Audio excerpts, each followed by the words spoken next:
지금 국민의힘 내부에서는 단호한 판결이 나오길 기다립니다. 윤석열한테 진짜 제 농담이 아니고 진짜로 차라리 사형 나와라 빌고 있습니다. 상당히 곤란한 선거를 내년에 아마 치르게 될 거다. 김병기가 버티려 하자 민주당 의원들이 움직이기 시작했습니다. 한겨레 해당 보도에 따르면 수도권 재선 의원은 지금 상황을 풀 수 있는 방법은 원내대표를 그만두는 것이다. 김 원내대표가 정치적 결단을 내려야 한다. 다음 주 초에 정리하지 않겠느냐고 내다봤습니다. 그러면서 수도권 초선 의원은 지금 직을 내려놓고 사과하는 것으로 마무리되는 상황이 아닌 것 같아서 김 원내대표 고민이 더 깊은 것 같다면서도 오래 버티지는 못할 것 같다고 했습니다. 네, 그러나 돌아가는 상황을 보면 김병기가 30일에도 사퇴는 하지 않고 그대로 버틸 것 같은데 아무래도 여기서 본인이 원내대표직을 내려놓는다면 차후 국회의원 생활도 끝날 것이란 위기감 때문에 그런 것 같은데 그런데 반드시 끊어내야 하는 이유가 있습니다. 지금은 민심이 좋지만 이것 때문에 흔들리기 때문입니다. 관련해 선거 판세에 대한 화제가 된 분석 보시고 이어가 보겠습니다. 이제 한국갤럽이 이번 주는 이제 정기 여론조사는 안 하는데 연말이기 때문에 연말 특집으로다가 이제 한 해를 정리하는 조사 결과를 내놓습니다. 근데 내년 지방선거를 앞두고 연말 여론조사가 저희가 중요하다고 늘 말씀을 드렸는데 네. 그중에서도 제일 중요한 거는 어제도 말씀드렸지만 대통령 지지율이 가장 중요한데 대통령 지지율이 50%를 넘으면 제가 지난 그 역대 지방선거 결과를 쭉 놓고 봤을 때 50% 중에서도 이제 50% 후반대를 넘으면 대부분 여당이 압승을 했습니다. 지방선거에서 여당이 압승했다. 압승을 했습니다. 40%에서 50% 사이가 나오면 여당이 우세한 결과가 나왔습니다. 그럴 경우에 보통 서울을 이겼습니다.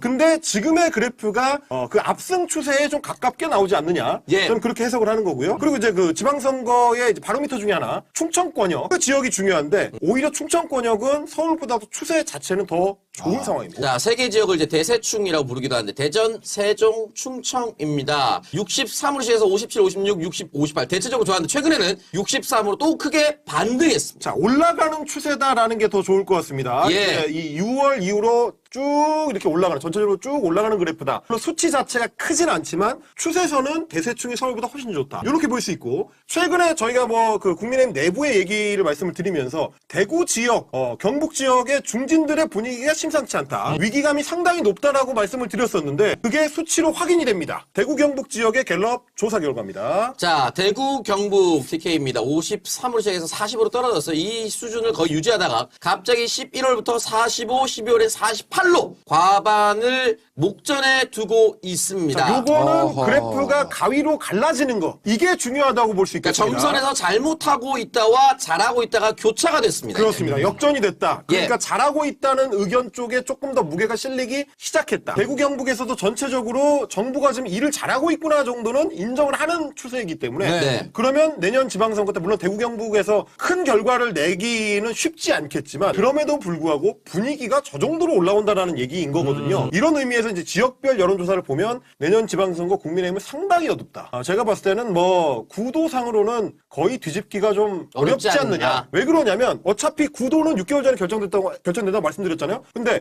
정권의 1년에 대한 평가가 될 거냐, 정권이 더 힘을 받으라고 하는 부가가 될 거냐인데 구도는 거의 결정됐습니다. 부가 쪽에 조금 더 기울어 있다. 네. 그러면 앞으로 발생할 이벤트들이 그 이슈들이 과연 정부 여당이 유리하냐, 국민의힘이 유리하냐를 봐야 되는데 1월 달에 뭐가 걸려 있다고요? 계속 윤석열 관련된 재판 결과가 나옵니다. 1월, 2월에 걸쳐서 쭉쭉 나오는데 그때가 언제냐? 예비 후보 등록하고 네. 한참 경선하고 있는 시점입니다. 그때 윤석열 관련된 결과가 빵빵빵 터질 때 과연 장동혁 대표는 뭐라고 할 거냐? 그리고 사실 그 네. 하나의 관전 포인트 중에 이제 중요한 게 뭐냐면 오히려 지금 국민의힘 내부에서는 단호한 판결이 나오길 기다립니다. 윤석열한테 진짜 제 농담이 아니고 진짜로 국민의힘 내부에서는 차라리 사형 나와라 빌고 있습니다. 안 나오면 오히려 큰일 나요. 애매하게 나오잖아요. 그러면 국민들이 이제 다 이건 다 끝났다, 정리됐다, 이제 다음 단계로 넘어가서 누가 일 잘할지 따져보자 이렇게 가는 게 아니고 야 이거 우리가 긴장을 놓으면 안 되겠네.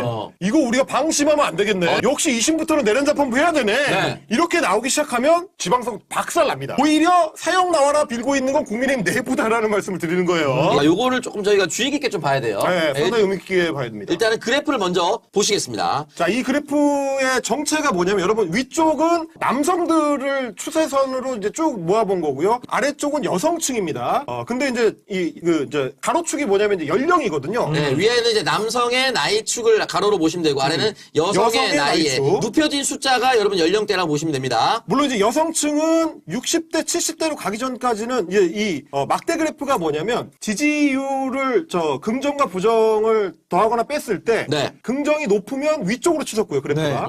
긍정이 낮으면 마이너스면 밑으로 내려갑니다. 근데 보시면 여성층은 20대부터 60대까지 다 플러스입니다. 그리고 뭐 40대, 50대가 압도적으로 높은 건 물론이고 여성층의 20대는 40대에 가깝게 30대, 40대에 가깝게 형성이 되는데 반대로 20대 남성층 위쪽 그래프의 앞쪽을 보시면 마이너스 수준이 어느 정도냐? 70대. 70대랑 연동돼 있습니다. 70대 보다 70대 높아. 남성보다도 더 안 좋은 80대쯤 가야 이제 비슷하게 마이너스가 나오거든요. 그게 사실 이제 앞으로도 이 문제가 사회 문제로 오프라인으로 한번 나온 적이 있죠. 계속해서 지속될 경우에 대한민국의 명운이 어떻게 될 것인가. 이 부분에 대해서 심각하게 걱정을 하고 있기 때문에 주의 깊게 봐야 되고 대통령실에서도 대통령께서도 굉장히 이 부분에 대해서 관심을 많이 가지고 걱정을 많이 하고 있거든요. 물론 뭐 네. 이제 20대 남성의 지지율이 저렇게 흘러가는 거 보수 편향으로 흘러가는 거는 이제 한국에서만 발생하는 일은 아니고 전 세계적인 현상입니다. 남성, 여성이 이제 다르게 나오는 것도 전 세계적인 현상이고 다만 한국적으로 좀 독특한 거는 60대가 상당히 예전에 비하면 진보적인 표심이 높아졌다. 특히 60대 초반과 60대 후반의 이 표심 그 성향이 굉장히 좀 다른데 그만큼 예전 민주화운동 세대들이 60대로 편입이 되면서 네. 예전 60대하고는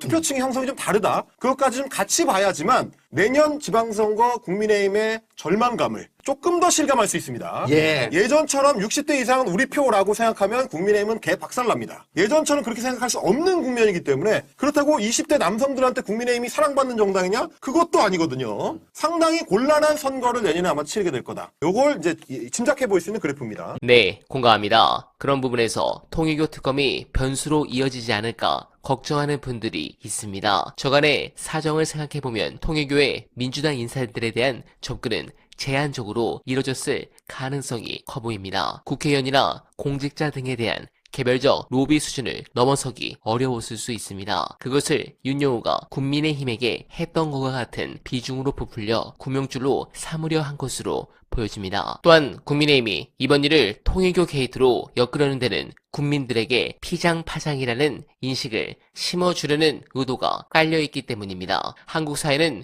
그동안 정치와 종교 사이에 명확한 선을 긋지 못했습니다. 그 후폭풍이 지금 한국에서 가장 기이한 형태로 펼쳐지고 있는 종교의 정치화로 나타나고 있습니다. 이번 일을 계기로 종교의 정치 개입을 철저히 차단하고 단죄해야 할 명분이 커졌습니다. 여러분들은 어떻게 생각하십니까? 소중한 의견 댓글로 많이 부탁드리며 어나바는 오늘도 최선을 다하겠습니다. 여러분 고맙습니다.